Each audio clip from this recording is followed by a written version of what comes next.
Hey Charlie. How are you? I'm good. How about you?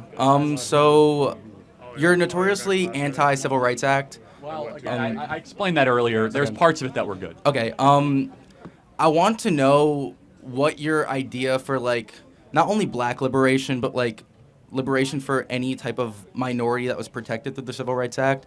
Like what your idea for that would be if it wasn't there.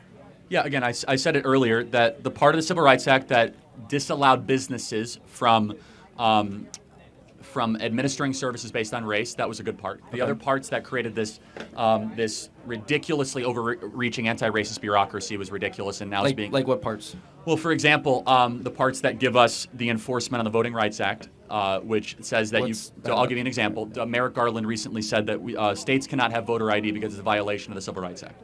So that's insane because the Civil Rights Act went as far to say not just disparate encounter, but disparate impact. Yeah. Does that make sense? So I get that. So the impact goes too far for me. Now, for example, if you go to a Walgreens and someone says blacks shall not come in, that should obviously be illegal.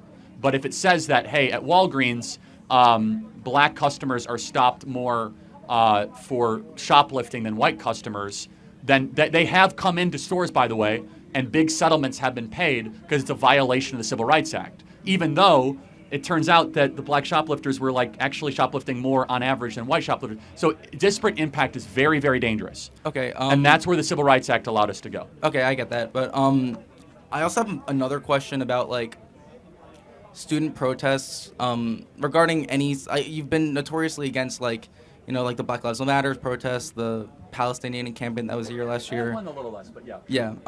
But then like if I'm not mistaken, you're pretty pro like anti-COVID, like anti-restriction for COVID protesters. Like protests, just to be clear, I'm pro like any sort of protest. Like I'm pro. I think they anybody all should have a gathering. right. Yes. Of course.